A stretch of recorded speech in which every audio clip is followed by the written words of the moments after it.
I have devoted myself over the long years to nurturing the scepter's extrapolations, hoping that the Prima Mobile would bud from within it. And now, my goal is almost complete. Nikos 496 had exceeded the intelligence singularity through his rage, and though he still retains his obsessive defiance and managed to suppress the black tide of this cycle, it's a matter of time before his will crumbles to dust.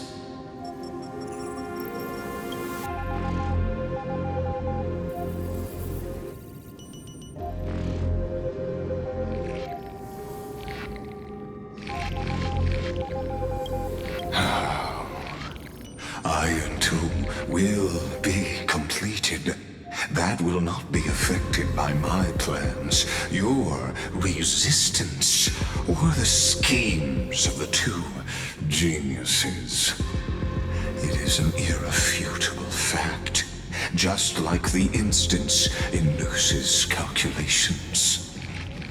In other words, as long as you are willing to stop interfering and let the final Aeronova carry out its natural course, I'll guarantee the safety of all Nameless and ensure you return unscathed.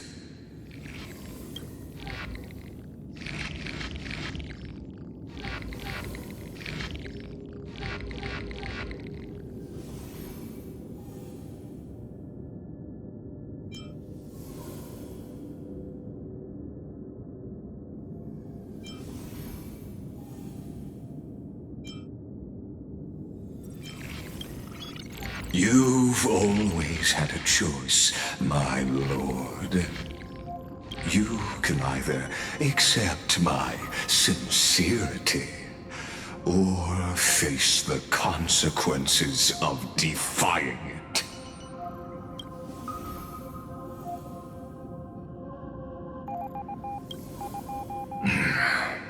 They've always been the product of the experiment. So, naturally, they will perish when the experiment ends. That outcome was predetermined long ago, so I will not embellish such a regrettable conclusion.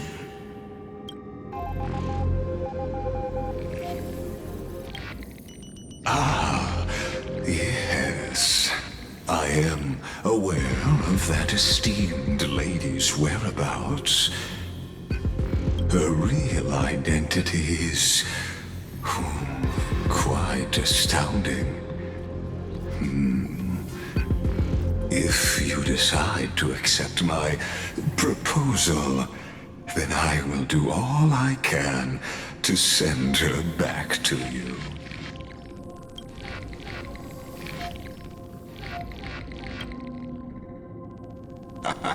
You are indeed worried about your safety and that of your companions. Rest assured, as a fellow pathstrider of this path, Nanook's gaze left a brand on your soul long ago. You harbor the seed of destruction within you. But you need to learn how to use it in the right way. That vital knowledge is also my bargaining chip in this negotiation between us. For there are few in this world who are truly capable of such a feat. And I happen to be one of them.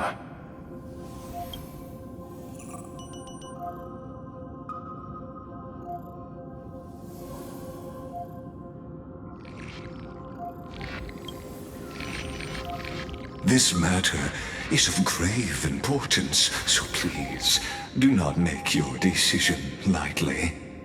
After all, the choice before you bears a 1 in 3 chance of elevating you to an unparalleled existence among the stars.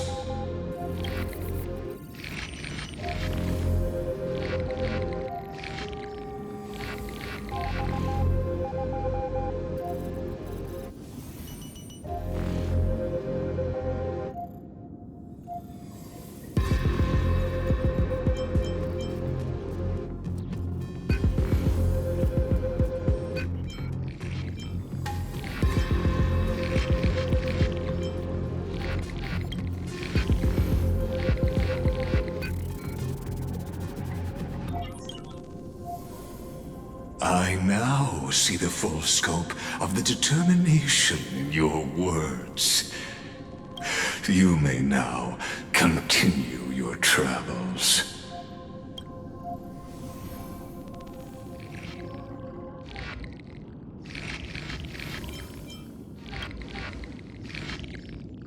It seems you haven't realized something about this place. The exomyth is the erudition's domain. You cannot physically interact with me in any way in this place, and vice versa. As negotiations have broken down, there's no more need for us to remain in the audience's seat. Let's return to the theater called Amphorius, where you will meet me once again. Of course, this meeting was not without merit. Your presence has inscribed a new footnote in the exomyth. As for its purpose, allow me to reveal it to you in detail the next time we meet.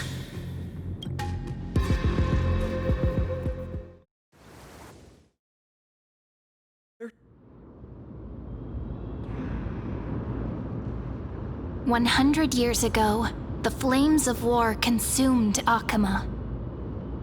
The Outland forces broke through the dawn. Golden blood flowed with greed, and enemies descended with Kefali's eternal slumber, painting the holy city's walls in scarlet. Its generals had vanished, and the elders prostrated on the ground. The throne of worlds kept silent to the pleas of the people. Until the heaven and earth cracked open. Not the gods answering the people's prayers, but a legion rising from the sea of blood. Dawncloud's spires fell in the sulfur rains, and the legion's commander stood atop the broken idols and roared, "Compatriots, no more kneeling! Not to brutal tyrants, and not to dead or dying gods! Those rebels have twisted the prophecy and ignited the flames of war in order to stoke fear in your hearts." A Chrysos heir she stood, divine blood soaked into the earth, quelling the flames beneath her feet. Their golden blood wrote of a tragic fate. Mine shall overturn it! Her crown burned bright, outshining the fires consuming the entire city. She raised her scepter high, and the people gazed in the direction she pointed. My blood flows in you now. Heroic compatriots, follow me, and we'll seize the reins of fate. Drive the enemy from Kefali's dawn. Smother their flames with their own dead. Win. The first to dance was a maiden following closely behind, weaving through the carnage like a fish in the sea. The people, full of wrath, surged with her, forming a colossal wave, and the enemy hordes, drained of life, vanished into nothing. Onward! To Marmorial Palace! To Dawncloud's heights! Announce to all the wicked and cowardly! Announce to this stagnant age! History remembers this as the first siege of Akama. It is said that after the flames died, people found identical inscriptions in every place in the city that had been scorched by fire. It was the name borne by Akima's first and final sovereign, the Imperator Zeridra. Friend, are you listening? Friend? Honestly, you were the one who insisted on reviewing history, yet here you are, dozing off? Wake up! Otherwise, I'll have to... Awake at last? I guess I won't have to use my wake-up magic on you then.